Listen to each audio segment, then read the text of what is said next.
زور دیتا ہوں آج یزید کے فضائل بیان کیے جاتے ہیں، کتابیں لکھی جاتی ہیں اور دور دور کی کوڑیاں اٹھا کے لائی جاتی ہیں کہ یزید جنتی تھا، یزید بے گناہ تھا۔ اس یزید کو ہم زیادہ جانتے ہیں یا اس کا بیٹا سب سے زیادہ جانتا ہے؟ اس بیٹے نے آخری بیان دیا جب اس نے حکومت کو چھوڑا۔ اس نے کہا جس اقتدار کو میرے باپ نے حاصل کیا اہل بیت کا خون بہا کر، اہل بیت پہ ظلم کر کے، میرے باپ نے جس اقتدار کو حاصل کیا، اب وہ اپنی قبر میں عذاب میں مبتلا ہو چکا ہے ان ظلموں کے باعث جو اس نے اہل بیت پہ کیے۔ میں ایسے اقتدار پر لعنت بھیجتا ہوں۔ یہ اس کا بیان ہے، اس کے بیٹے کا، یزید کے بیٹے کا۔ اس نے یہ بیان دیا اور اقتدار پر لات ماری اور چھوڑ کر چلا گیا۔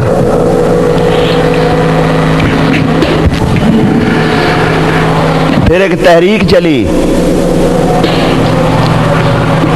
اہل کوفہ نے وہ تحریک چلائی، اس تحریک کا نام ہے توابین۔ انہیں توابین تحریک چلائی کہ ہم تائب ہوتے ہیں، حضرت امام حسین کی ہم مدد نہ کر سکے، ہم نے انہیں شہید کیا، ہم ان کے ساتھ وفا نہ کر سکے۔ اس نے وہ تحریک چلائی، توابین تحریک۔ اگر آپ پڑھیں تو توابین تحریک تاریخ میں آپ کو ملے گی۔ اس کی قیادت مختار بن عبیدہ ثقفی نے کی، جس کے گھر سب سے پہلے حضرت مسلم بن عقیل نے جا کر ڈیرا ڈالا تھا۔ مختار بن عبیدہ ثقفی نے ان لوگوں کو منظم کیا اور ان کی تعداد پھر لاکھوں تک پہنچ گئی۔ پھر مختار بن عبیدہ ثقفی نے کوفے پہ حملہ کیا۔ عبید اللہ ابن زیاد 30,000 لشکر لے کر نکلا کوفے سے۔ بصرہ سے 25 کلومیٹر دور دریائے فرات کے کنارے گمسان کی جنگ ہوئی۔ ادھر مختار بن عبیدہ ثقفی تھا، ادھر عبید اللہ ابن زیاد تھا، وہ بدبخت جس نے اہل بیت کے ساتھ یہ ظلم کیے یزید کے حکم پر۔ اس لڑائی میں مختار بن عبیدہ ثقفی کو فتح ہوئی اور یزید کو شکست ہوئی۔ اس بدبخت کو عبید اللہ ابن زیاد کو شکست ہوئی، وہ مارا گیا۔ مختار بن عبیدہ ثقفی اس کرسی پہ بیٹھا، اس تخت پر بیٹھا اور کہا اسی تشت میں رکھ کر اس کا سر میرے سامنے لاؤ جس تشت میں رکھ کر حضرت حسین کا سر اس کے سامنے لایا گیا تھا۔ اس کا سر عبید اللہ ابن زیاد کا مختار کے سامنے لایا گیا۔ وہ اٹھا اور اس نے عبید اللہ ابن زیاد کے سر کو ٹھڈے مارے، پاؤں سے اس کے سر کو ٹھڈے مارتا رہا۔ ایک صحابی روایت کرتے ہیں، عمارہ بن عمیر، وہ صحابی روایت کرتے ہیں کہ میں بھی وہاں موجود تھا جب وہ مقتولین کے سر مسجد کے سین میں رکھے ہوئے تھے، ترتیب کے ساتھ مسجد کے سین میں رکھے ہوئے تھے۔ وہ فرماتے ہیں کہ میں بھی وہاں پہنچا، عمارہ بن عمیر یا عمیر بن عمارہ، میں بھی وہاں پہنچا۔ جب میں وہاں پہنچا تو سر رکھے ہوئے تھے ترتیب کے ساتھ مسجد کے سین میں۔ لوگوں نے کہا وہ آ گیا، وہ آ گیا، وہ آ گیا۔ میں حیران ہوا کیا آیا؟ ایک سانپ آ رہا تھا، وہ ان سروں میں پھرنے لگا، جو سر ترتیب کے ساتھ رکھے ہوئے تھے ان سروں میں پھرنے لگا۔ عبید اللہ ابن زیاد کے سر کو پہچان کر اس کے منہ میں داخل ہوا اور ناک کے نتنوں سے باہر نکلا۔ وہ منہ میں داخل ہوتا تھا اور ناک کے نتنوں سے باہر نکلتا تھا۔ کئی مرتبہ اس نے یہ کیا، پھر سروں کو چھوڑ کر وہ چلا گیا اور غائب ہو گیا۔ تھوڑی دیر بعد پھر لوگوں نے کہا وہ آ گیا، وہ آ گیا، وہ آ گیا۔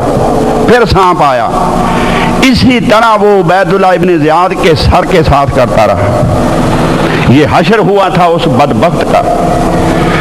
اور مختار بن عبیدہ ثقفی نے قسم کھائی تھی، بڑے دربار میں لوگوں کے سامنے قسم کھائی تھی کہ میں حسین کے قاتلوں کو زندہ نہیں چھوڑوں گا، میں حضرت امام حسین کے قتل کا بدلہ لوں گا۔ اگر میں ایسا نہ کر سکوں تو مجھ پہ اللہ اور رسول کی لعنت۔ یہ مختار بن عبیدہ ثقفی کا اعلان تھا۔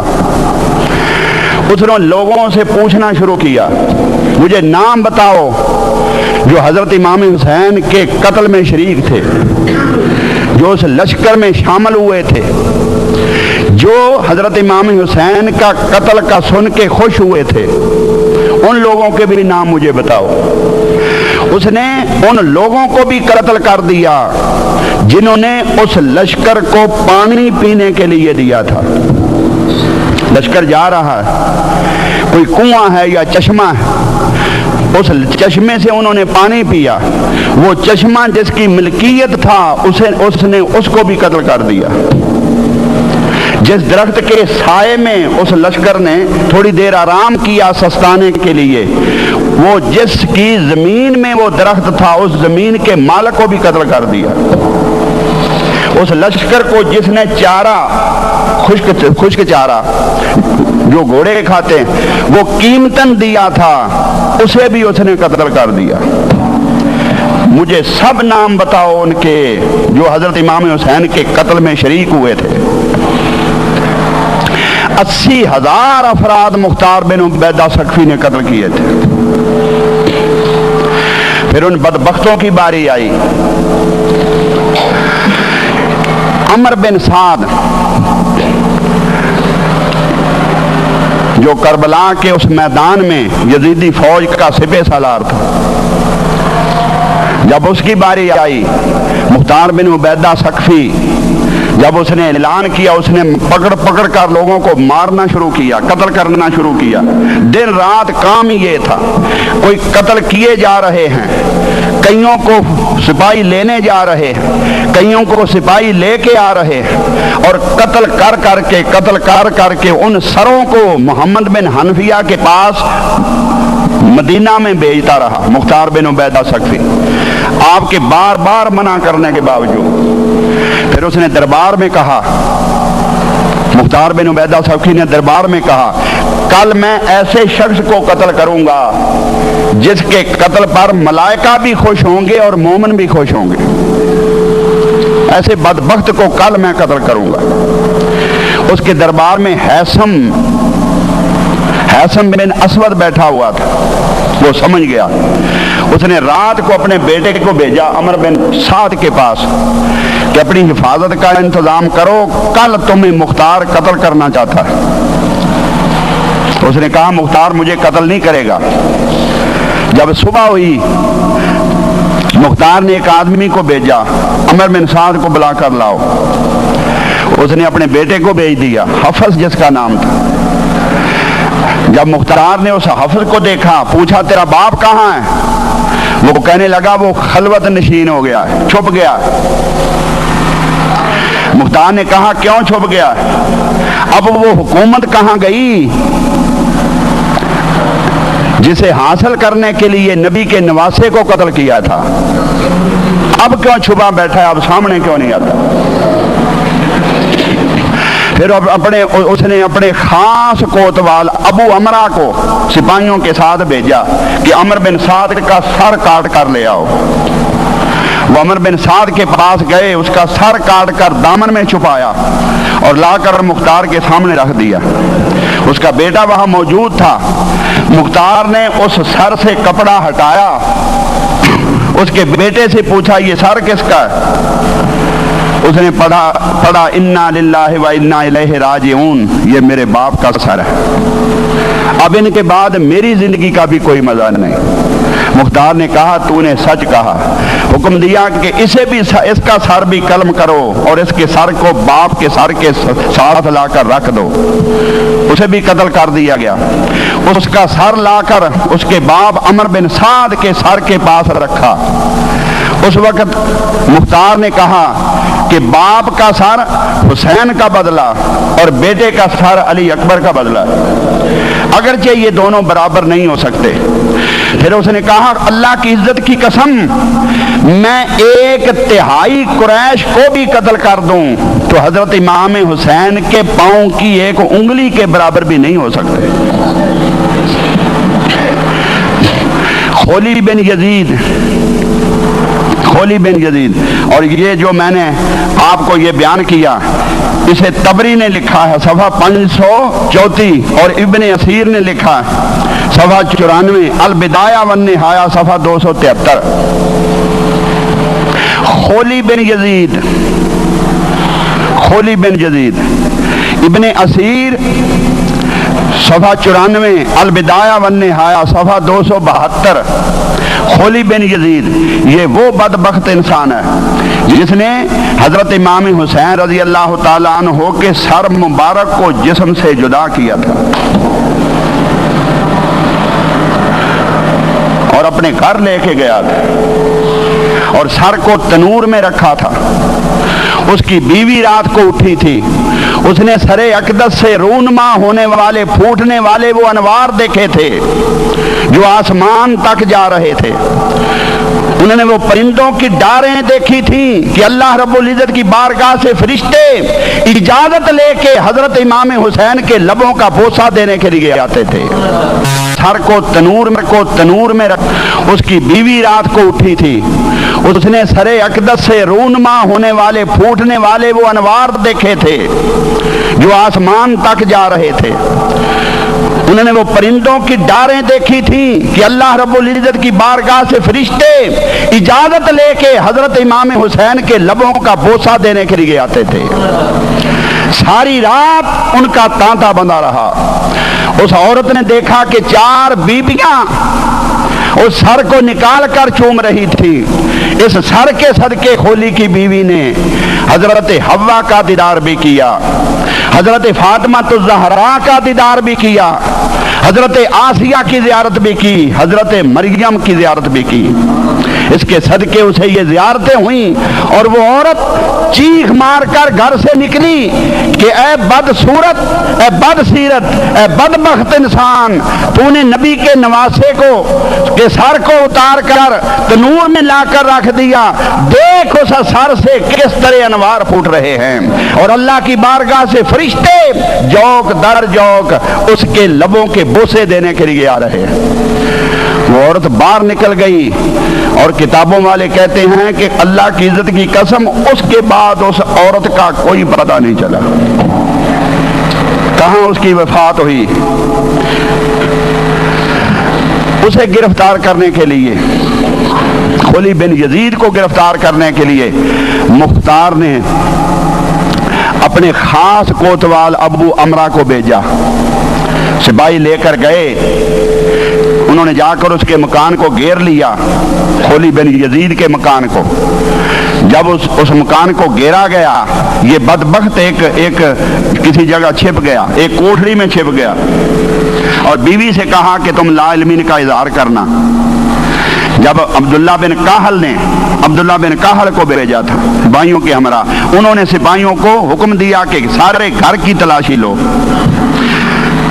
جب آپ نے یہ حکم دیا تو بیوی اس کی باہر نکل آئی۔ سپاہیوں نے اس سے پوچھا کہ خولی کہاں ہے؟ اس نے زبان سے تو کہا مجھے پتہ نہیں، لیکن ہاتھ کے اشارے سے سب کچھ بتا دیا۔ اشارے سے بتایا کہ اس کوٹھڑی میں ہے۔ یہ گئے، اس بدبخت کو گرفتار کر کے مختار کے سامنے لا کر پیش کر دیا۔ جب مختار کے سامنے پیش ہوا تو مختار نے اسے قتل کرنے کا حکم دیا، اور قتل کہاں کرو؟ شاہراہ پر، جہاں سے ساری دنیا کا گزر ہو رہا ہے۔ لاکھوں افراد اس کے قتل کا منظر دیکھیں۔ اس بدبخت کو شاہراہ عام پر قتل کیا گیا، اس کے سر کو اتار کر اس کی لاش کو کتوں کے آگے پھینک دیا۔ شمر ذل جوشن وہ بدبخت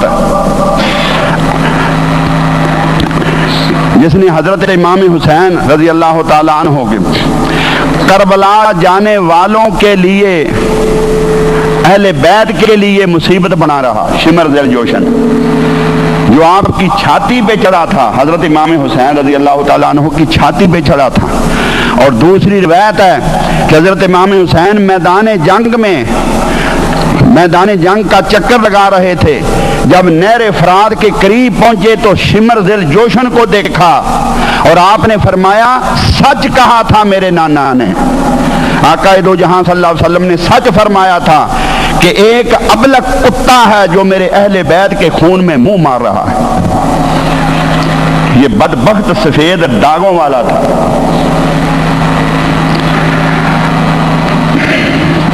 شمر ذیل جوشن، مسلم بن عبداللہ، اور سب حضرات کو نہیں پتا کہ شمر ذیل جوشن بدبخت کون تھا۔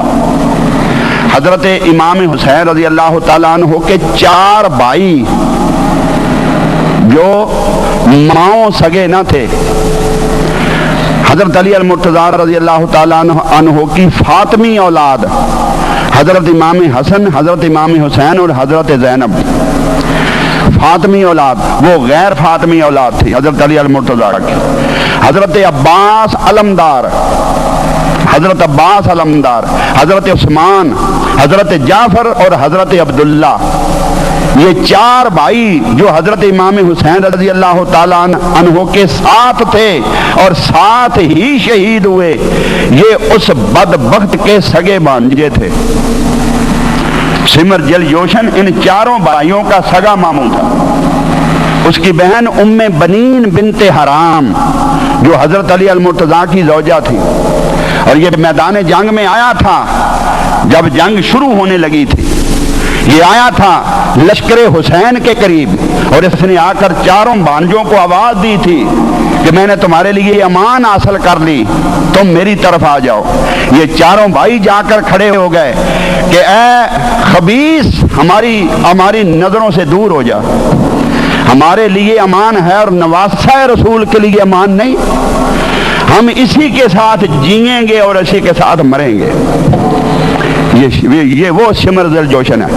مسلم بن عبداللہ زیائی کا بیان ہے کہ ان دنوں جن دنوں ان قاتلوں کا کہ قتل کا بازار گرم تھا اور ایک کو پکڑ کر شمر ذیل جوشن نے قتل کرنا شروع کیا ہوا تھا، وہ کہتا ہے کہ میں، مسلم بن عبداللہ زیائی کہتا ہے، میں اور شمر کوفے سے تیز رو گھوڑوں پہ